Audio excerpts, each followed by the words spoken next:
women are wired to crave the top tier of men, a brutal biological truth most men refuse to face.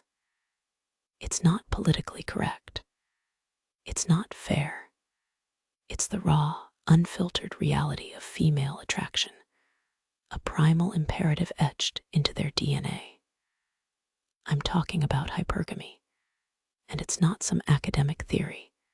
It's an evolutionary Hunger Games, a relentless, cutthroat competition where only the elite, the top 20% of men, truly feast on the spoils of female desire.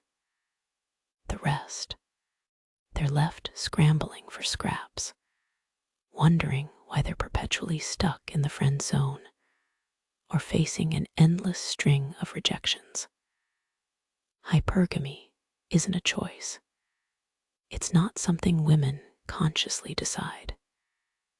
It's an instinct, a primal drive buried deep within the female psyche, a relentless urge to seek out the best possible genetic material to ensure the survival and success of their offspring.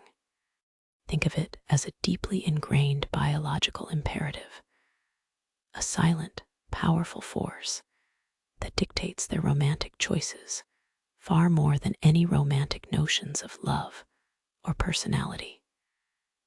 For millennia, women have been biologically programmed to seek out the strongest, most capable, and most resourceful men, the providers, the protectors, the leaders. This isn't about gold digging. It's about survival.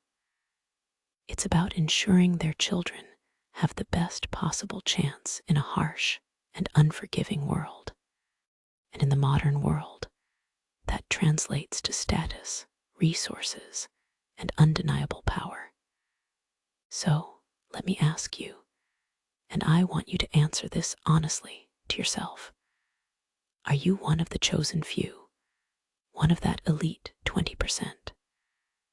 Or are you destined to be a mere spectator in this grand, brutal arena of desire, forever watching from the sidelines as the alpha males claim their prizes? Are you going to be the man women settle for, or the man they yearn for, the man they fight for? Because let's be clear, the vast majority of men are not in that top tier. They're the nice guys, the average Joes, the ones who complain about being overlooked and undervalued. They haven't grasped this fundamental, often unspoken, truth about female nature. Understanding this dark truth, this uncomfortable reality of hypergamy, is the first, crucial, absolutely essential step to escaping the fate of the unchosen, the perpetually friend-zoned, the eternally overlooked. It's not about blaming women. It's about understanding the rules of the game. And the rules are harsh. It is about recognizing the inherent biological programming that drives female attraction and using that knowledge, that power to elevate yourself, to transform yourself, to become one of the men women instinctively crave. It is about rising to the level. This is the red pill truth, the uncomfortable reality that most men desperately try to avoid. But you're here, listening, ready to face it head on. And that, my friend, is the first step to becoming truly unstoppable. Let's delve into the brutal reality of the 80-20 rule, the Pareto principle, but applied to the raw, visceral world of sexual attraction. It's not a pretty picture, gentlemen. It is Darwinian dynamics at its finest. 80% of women are competing, clawing, yearning for the attention and validation of the top 20% of men.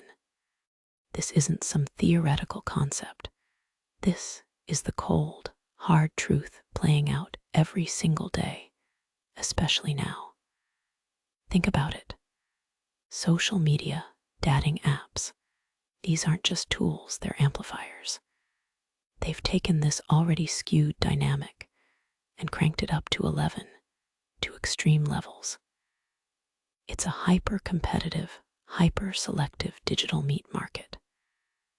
These platforms have created a world of unprecedented choice for women and unprecedented scarcity for men. Women are bombarded with options, a constant stream of potential suitors, all vying for a moment of their precious time. And who do you think rises to the top? The top 20%, of course. The men who understand the game, the men who exude power, status, and raw, unadulterated masculine energy. Imagine, if you will, a vast, ancient Roman Colosseum. Thousands upon thousands of men crammed into the stands, desperate, sweating, their eyes fixed on the arena floor. But instead of gladiators, there are a select few women, exquisitely beautiful, radiating an aura of confidence and desirability. These men, a sea of mediocrity, are all fighting, scrambling, desperately trying to catch the eye of these women. Most are ignored, dismissed with a flick of the wrist, left to scavenge for scraps of attention, pathetically grateful for even the slightest acknowledgement. Only a handful, the elite, the chosen few, are even considered. These are the men who possess the qualities that trigger the deepest, most primal instincts in the female psyche. And this brings us to the utterly pathetic and misunderstood concept of toxic masculinity. The media, the feminized world, they've twisted it, demonized it. They portray it as mindless aggression, as brute force. That's a lie. A complete and utter fabrication designed to keep men weak and subservient. True alpha behavior, the kind that makes women instinctively submit, has absolutely nothing to do with being a mindless thug. It stems from genuine, unshakable strength, unwavering competence, and bulletproof self-belief. It's about being a leader, not a bully. Consider the charismatic leader of a Fortune 500 company. He commands respect, not through intimidation, but through sheer force of will and proven ability. He makes decisions, takes risks, and accepts the consequences, good or bad. He's a man of action, a man of purpose. Or picture the relentlessly driven entrepreneur, the man who built his empire from the ground up, sacrificing everything to achieve his vision. He doesn't whine, he doesn't complain, he conquers. He is the embodiment of ambition and determination. Look at the man who walks into a room and instantly owns it, not through arrogance, but through sheer presence. His posture, his voice, his eye contact, everything about him screams, I am in control. These men don't need to demand respect, they exude it. It's about status, yes, absolutely. It's about resources, undeniably. But most importantly, it's about perceived value. It is about crafting yourself into a man of unquestionable worth. A man who is not just adequate, but exceptional. Women are not looking for nice guys. Being nice is the bare minimum, the baseline expectation. It is utterly worthless in the sexual marketplace. What a woman craves, what her biology demands, is a man who offers something more, something tangible, something that elevates her own status and security. So stop being a nice guy.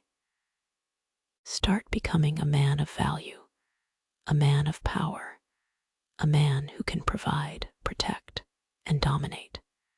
Because become the apex predator, the lion in a world of sheep, the 20% that all women secretly, desperately crave. Let's dissect this primal phenomenon, this almost mystical force known as preselection. It's not some fabricated dating coach gimmick. It's raw, unfiltered social proof screaming at the top of its lungs. Imagine a woman walking into a crowded room. Does she immediately gravitate towards the lone wolf huddled in the corner, radiating an aura of quiet desperation? Absolutely not. Her eyes, her instincts, are drawn to the man surrounded by other women, laughing, engaged, the center of attention. Why? Because those women, through their mere presence, have validated him. Their attention acts as a powerful, subconscious endorsement, a blaring siren that announces, "This man is worth fighting for. He possesses value. He is a prize." This is the devastatingly simple, yet brutally effective power of pre-selection. Now, you might be thinking, but I'm starting from zero. I'm that guy in the corner. That's precisely where the becoming comes in.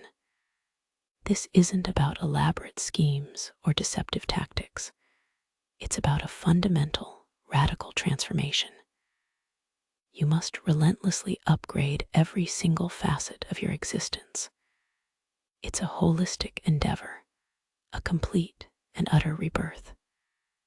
Consider it the construction of your personal colossus, a monument to masculine excellence that will draw attention like moths to a raging inferno. First, the physical. Your body is your temple, your billboard, your first impression. Are you sculpting it into a masterpiece of lean muscle and raw power?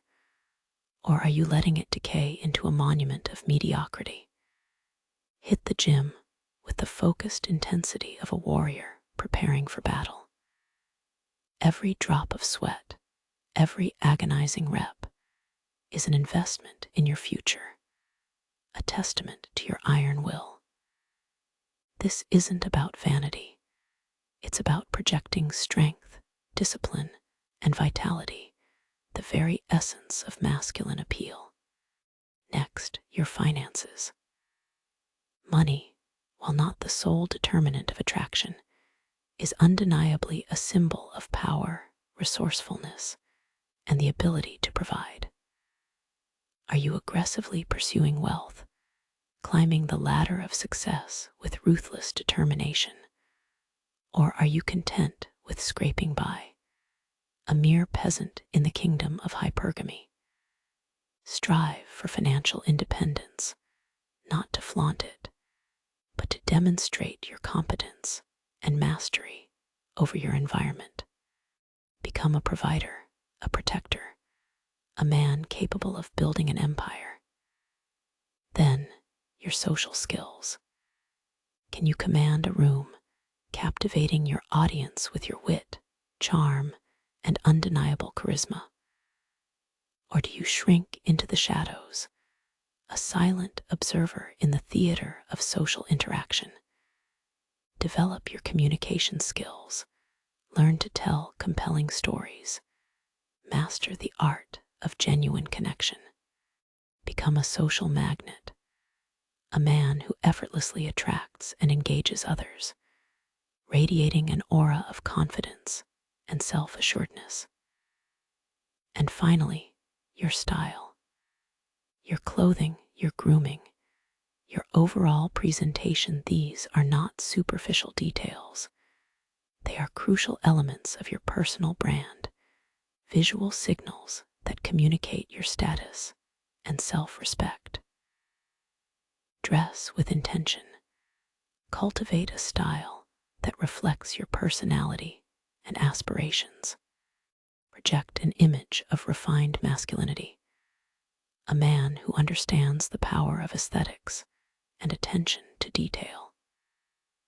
Let's obliterate the nice guy fallacy once and for all. Nice guys finish last, not because niceness is inherently unattractive, but because it's often a mask for weakness, insecurity, and a desperate need for validation. They offer nothing of tangible value beyond basic human decency, a quality that is expected, not rewarded in the cutthroat arena of sexual competition. Basic decency is the baseline, the bare minimum. It's what you offer beyond that which truly sets you apart. This is where you must embrace your masculine energy, that primal drive for dominance, achievement, and conquest.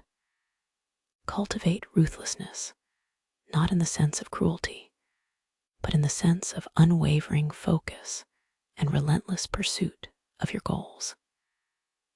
Become an unstoppable force, a juggernaut of ambition, a man who refuses to be denied. Stop apologizing for your desires. Stop shrinking from your potential. Start pursuing your ambitions with the unbridled ferocity of a starving lion, tearing through obstacles, devouring challenges, and claiming your rightful place at the top of the hierarchy. Don't just exist, conquer.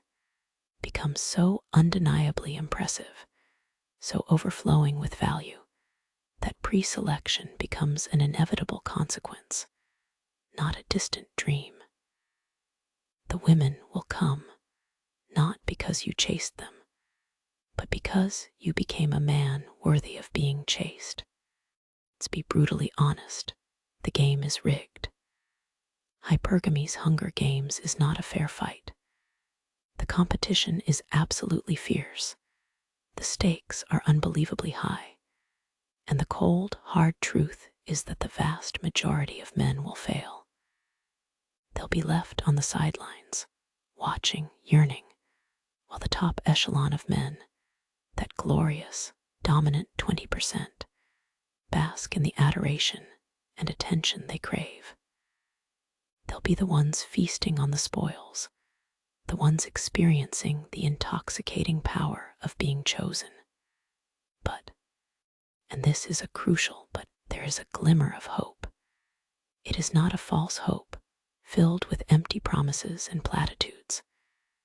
This isn't about wishful thinking or some magical transformation. This is about the possibility, the raw, untamed potential for real transformation, a metamorphosis. It is not for everyone. It is only for the ruthless, the determined, the hungry. This isn't about becoming someone you're not. That's a lie sold to you by the weak, by those who have already surrendered. This is about excavating, about unearthing the powerful, dominant man buried deep within you, suffocated beneath layers of societal conditioning, self-doubt, and fear. You must shed that weak, ineffectual shell, that pathetic facade you've constructed to protect yourself from the harsh realities of the world. You must break free. This is about finally seeing your own potential. It's about unlocking the instincts. It's about becoming unstoppable. Are you truly content to exist in the shadows? Or deep down, do you yearn for the fire, the power, the intoxicating thrill of dominance? So I ask you, with the brutal honesty you deserve, are you ready to finally enter the arena? Are you ready to fight, claw, and scratch your way to your rightful place among the elite? The choice, as always, is entirely yours. Choose to dedicate yourself, body and soul, to becoming one of the triumphant 20%, or accept your fate and be forever consumed by the insatiable, relentless hunger of hypergamy. Do not be a coward. Do not make excuses. Remember this, internalize it, let it become the very core of your being. The lion doesn't concern himself with the opinions of sheep. become the lion.